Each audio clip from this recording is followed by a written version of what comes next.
Fala galera, que satisfação imensurável estar aqui mais uma vez com vocês. Eu sou o Leone Gomes e estou apresentando o Econopapo. Vamos nessa!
Hoje nós vamos discutir o tema crime e economia. Você sabia que há uma relação profunda entre as variáveis econômicas e o índice de crimes na sociedade? Em um país cuja prática criminosa é cada vez mais frequente, cada vez mais cruel e cada vez menos punível, nós buscamos formas de tentar compreender as causas do que nos é incompreensível. Muitos dos ouvintes já devem ter passado certamente pelo terror de um assalto, pelo pico de adrenalina entre a vida e a morte, mediada por um dedo indicador, um gatilho e uma bala. O crime também é uma preocupação dos economistas, e nós temos pesquisadores que se debruçam especificamente sobre esse tema. Hoje nós vamos acompanhar a conversa que tive com uma economista e pesquisadora da área de segurança pública. A nossa entrevista foi com Fernanda Oliveira Caires. Ela é economista e pesquisadora, graduada pela Universidade Estadual do Sudoeste da Bahia, é mestre em Economia Regional e Políticas Públicas pela Universidade Estadual de Santa Cruz, é doutoranda em Economia pela Universidade Federal da Bahia e ela possui forte atuação em pesquisas aí relacionadas à urbanização e à criminalidade. A Fernanda já atuou como pesquisadora visitante do Núcleo de Economia Regional e Urbana da FIA-USP e é vinculada ao grupo de pesquisa em Economia Aplicada da Universidade Estadual de Santa Cruz e também aos grupos de pesquisa em Economia Aplicada, bem como o de Economia Espacial, Regional, Urbana e Redes, ambos ligados à Universidade Federal da Bahia. E agora a gente vai acompanhar essa conversa brilhante que eu tive aí com a Fernanda. Ela é sensacional, gente. Vamos acompanhar.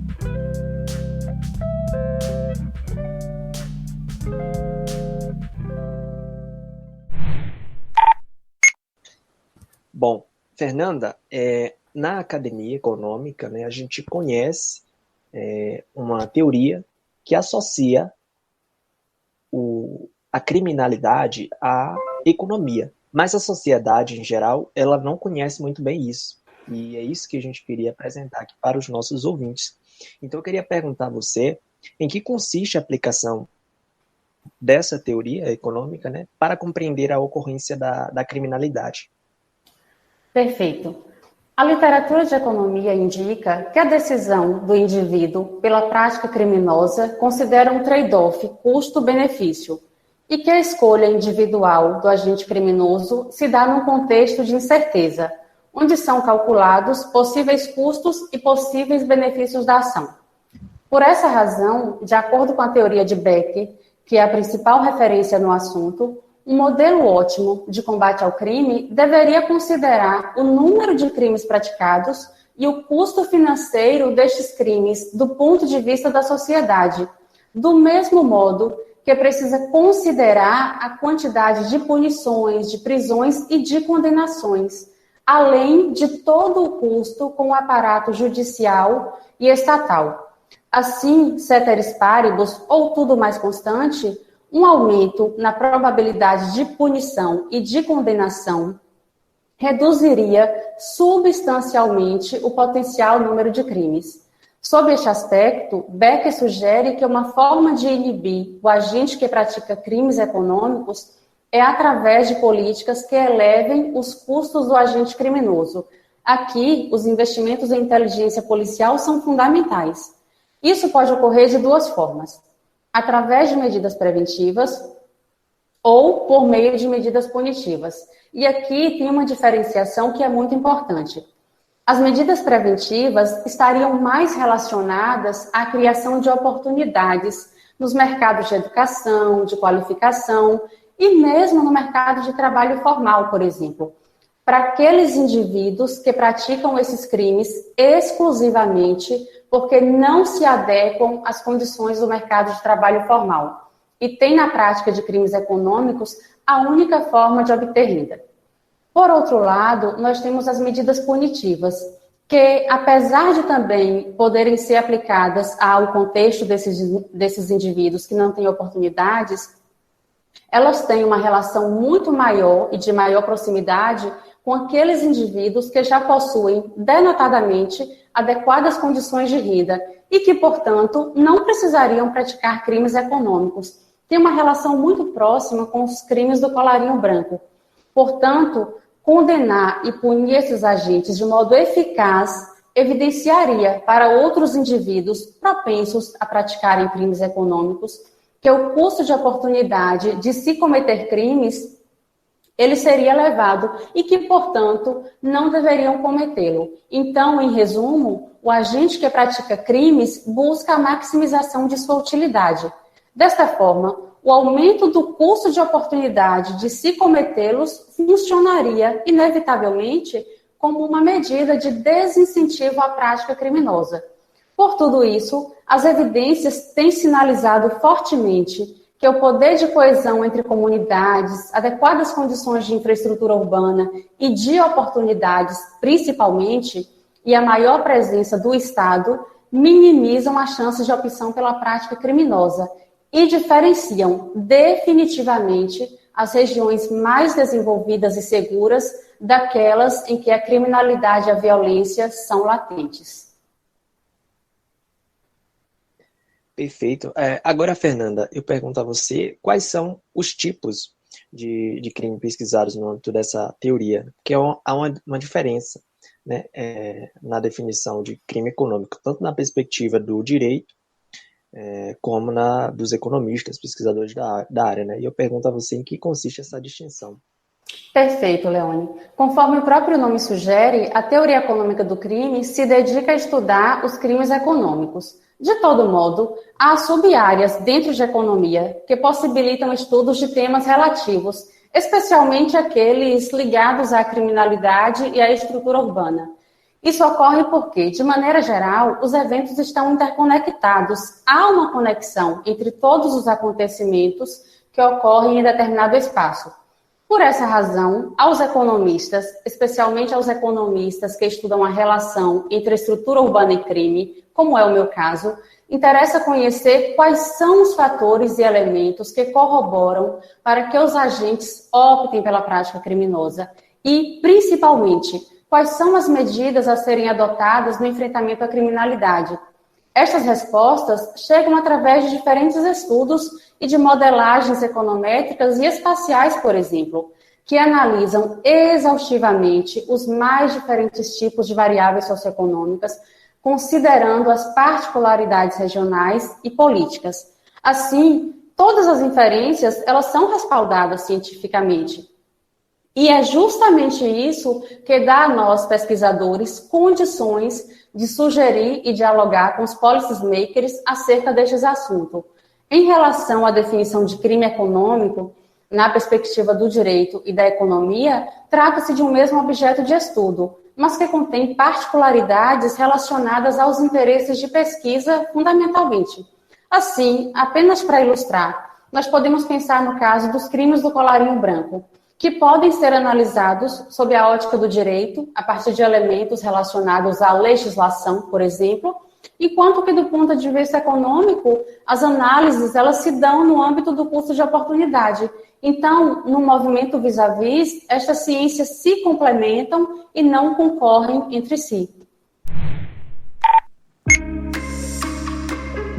Seguimos acompanhando a Fernanda Caires. Está sensacional essa entrevista. A gente vai para um rapidíssimo intervalo. Fica aí, a gente já volta.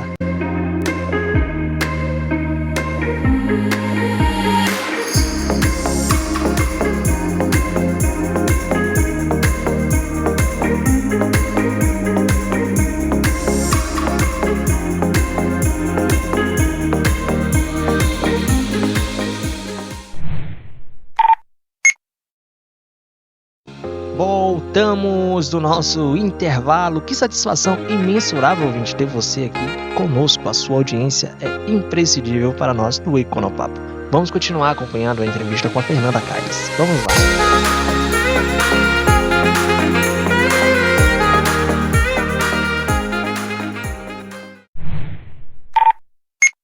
Agora eu pergunto a você sobre o tráfico de drogas, né? Que ele é o principal crime econômico do país, né?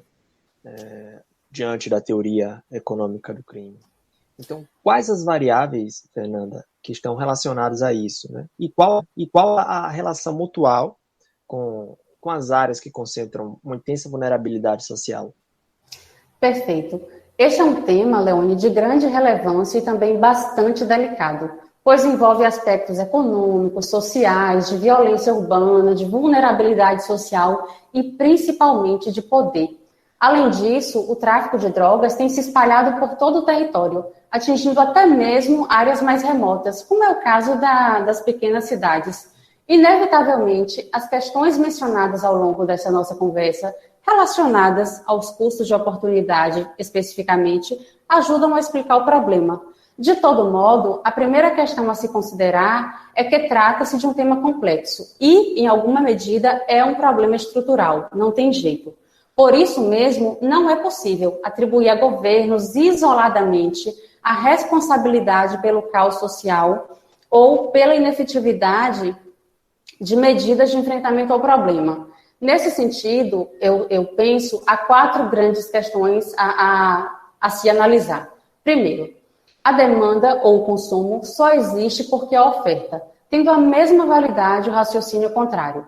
Questão 2. A oferta de drogas se beneficia de uma estrutura não verticalizada, com sobrepostas redes atuando como atacadistas, vamos chamar assim, de uma forma mais informal, e uma infinidade de redes de varejo que seriam os vendedores finais. Ponto 3. O retorno financeiro desse mercado ilegal, ele é muito alto e rápido, e isso costuma atrair principalmente jovens em condições de vulnerabilidade social ou mesmo de jovens de classe média. E, finalmente, em grande parte, essas atividades elas só se sustentam por causa da corrupção de agentes públicos que deveriam coibir essas práticas. Então, por tudo isso, as medidas de enfrentamento ao tráfico são amplas e complexas e exigem significativo esforço estatal. Eu repito, esforço estatal e não de políticas de governo isoladamente. A emergência por soluções imediatas, muitas vezes, são postas de modo equivocado, o que, ao invés de enfrentar o tráfico, acaba por fortalecê-lo. Me refiro aqui especificamente às ações policiais em áreas marginalizadas, em favelas, nos grandes centros urbanos, ou mesmo a repressão ou a prisão de usuários. O enfrentamento ao tráfico de drogas perpassa pelo desmonte de uma estrutura de poder hierarquizada que encontrou respaldo na ausência ou no próprio distanciamento do Estado. Por isso mesmo, prender ou punir o usuário ou o indivíduo que vende drogas no mercado varejista só tende a potencializar o número de criminosos, uma vez que na atual conjuntura, e a gente vê isso diariamente, as prisões não têm se mostrado eficientes em ocasionar a ressocialização, que seria o seu fim. Portanto, o Estado precisa criar mecanismos de enfrentar os poderosos que comandam essas grandes redes e aos usuários e pequenos comerciantes varejistas oferecer condições sociais suficientes e adequadas que sejam capazes de arrefecer esse tipo de escolha. Magnífico. Agora, Fernanda, eu pergunto a você sobre o custo moral.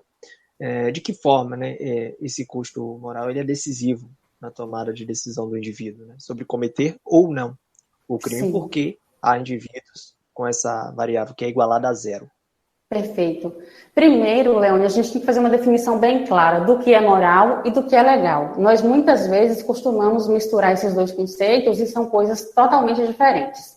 Assim, por exemplo, enquanto que questões legais estão amparadas pela lei, as questões morais têm aspectos muito subjetivos.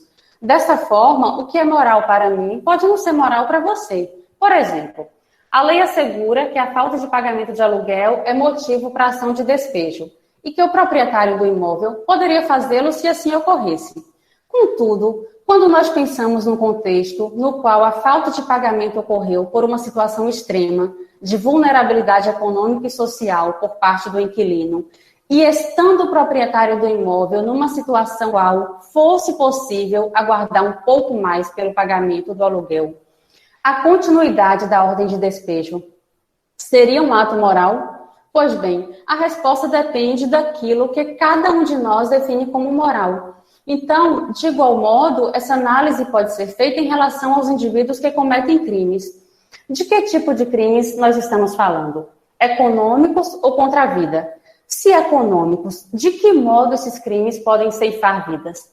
Nós podemos falar da corrupção, que desvia verbas públicas para indivíduos de alto status social e que, com isso, viabiliza a morte de centenas de pessoas diariamente, seja pela fome, seja pela miséria, pela doença. Por outro lado, nós podemos falar de um agente numa situação de desespero que rouba determinado item alimentício no supermercado do bairro para alimentar um filho. Definitivamente, o custo moral destes dois indivíduos não é comparável, mas o sistema está posto de uma maneira que a vítima de todo esse processo social é posta como culpada e aqueles que, de fato, deveriam ser, não são. Então, em resumo, para muitos, cometer certos tipos de crimes, como a não emissão de nota fiscal, que é um dos exemplos mais triviais, é uma justificativa no sentido de que, como bons cidadãos que somos, estamos colaborando para que esse valor que é sonegado não seja alvo de políticos corruptos. Quantas vezes ouvimos e fomos coniventes com esse tipo de discurso? Portanto, esses indivíduos que têm esse discurso praticam a corrupção com a justificativa de combatê-la. É o típico exemplo de custo moral zero, que reforça as desigualdades sociais e econômicas e fortalece os mecanismos de corrupção e de crimes econômicos, mesmo que, involuntariamente, não tenham essa clareza. O que isso sugere, em suma, é que há uma seletividade e conveniência em definir corrupção. Ou seja, quando me interessa, a corrupção é uma coisa, quando não me interessa, a corrupção é outra. Ótimo. Você citou, Fernanda, os crimes contra a vida aí na sua fala. E eu queria perguntar a você em que medida, né, esses crimes econômicos eles influenciam a efetivação desses crimes contra a vida humana. Perfeito. Conforme eu disse anteriormente, os elementos e os fatores sociais e econômicos, eles estão interconectados. Não dá para fazer essa separação. Assim, é muito difícil dissociar um crime econômico de um crime contra a vida quando este crime econômico fomenta a corrupção e a desigualdade social e econômica por consequência, mesmo que este crime não ocorra de modo direto. A resposta à pergunta anterior delineia bem essa questão. Os indivíduos que praticam crimes econômicos, excetuando aqueles que se encontram em contextos de vulnerabilidade social, eles têm uma responsabilidade direta sobre as desigualdades sociais que acometem as mais diferentes sociedades. Se nós olharmos a realidade do Brasil especificamente, nós veremos que a extrema pobreza que acomete as áreas marginalizadas das grandes cidades, por exemplo, não são exclusivamente resultado de suas condições regionais. Elas são, em sua maior parte, resultado de políticas ineficientes e inadequadas que têm no seu entorno, sob alguma medida, aspectos de corrupção. E isto é evidenciado rotineiramente pelos noticiários e evidências. De igual modo, quanto maior a concentração de renda, tanto maior os níveis de pobreza. E isto também denota aspectos de que crimes econômicos acontecerem em alguma etapa do processo. Ou seja, o Estado não tem cumprido adequadamente o seu papel. Agora, Fernanda, diante, né, de tudo isso que a gente conversou aqui, eu pergunto a você quais os caminhos, né, a serem percorridos sob a forma de política de Estado para a gente combater o avanço da criminalidade tão presente em nossa sociedade. Essa pergunta, Leone, é fundamental e, em alguma medida, já sinaliza a resposta. Políticas de Estado. Não há outro caminho. O processo de transformação social e de enfrentamento à criminalidade não se sustenta quando a cada mudança de governo se muda também os objetivos e ações. Tudo isso representa um custo social que nunca trará resultados efetivos. Definitivamente, o processo de transformação social, ele perpassa por questões muito amplas e complexas e envolve as mais diferentes esferas sociais e econômicas.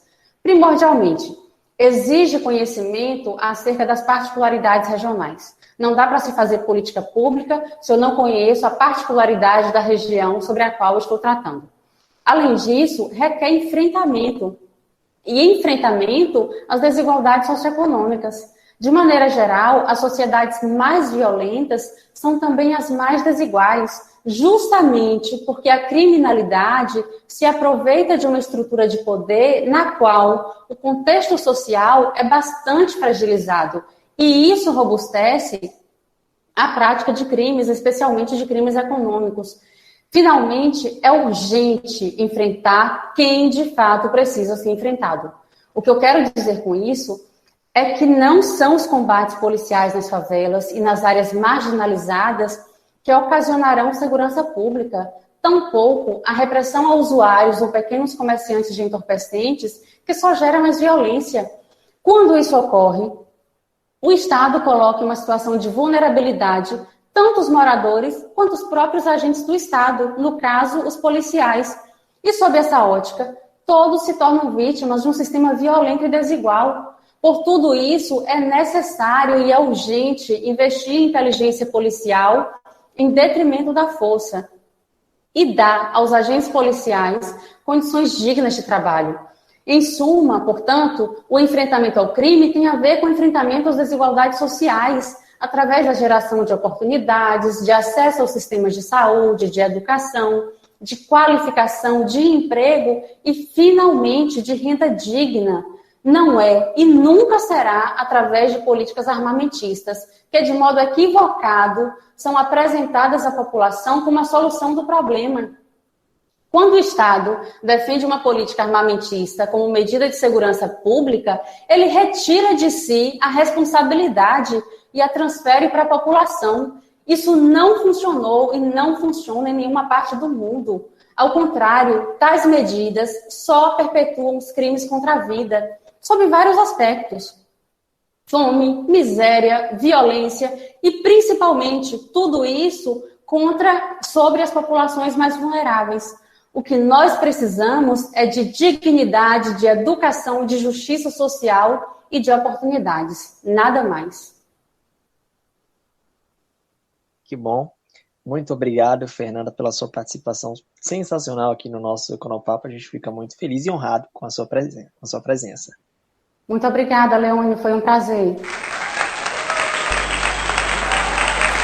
É isso, essa foi a nossa entrevista de hoje com a Fernanda, foi brilhante, sensacional. A Fernanda é muito inteligente e sabe muito sobre economia e crime, e conhece bastante, uma pesquisadora sensacional. Mais uma vez, eu agradeço a Fernanda pela participação e externo aqui o meu abraço a ela. Quero agradecer a todos que apoiam o nosso Econopapo, um grande abraço ao pessoal do Colegiado de Economia, ao Centro Acadêmico, aos meus colegas de curso e principalmente, acima de tudo, a vocês aí que estão sempre aqui conosco nos acompanhando. Esse programa ele é realizado sob a coordenação geral de Leone Gomes e Daci Rodrigues, a gravação de Daci Rodrigues e a apresentação e edição de Leone Gomes. Doutora Daci, muito obrigado pela sua ajuda, pela sua colaboração aqui no nosso Econopapo. Um grande abraço a todos vocês e até a próxima semana.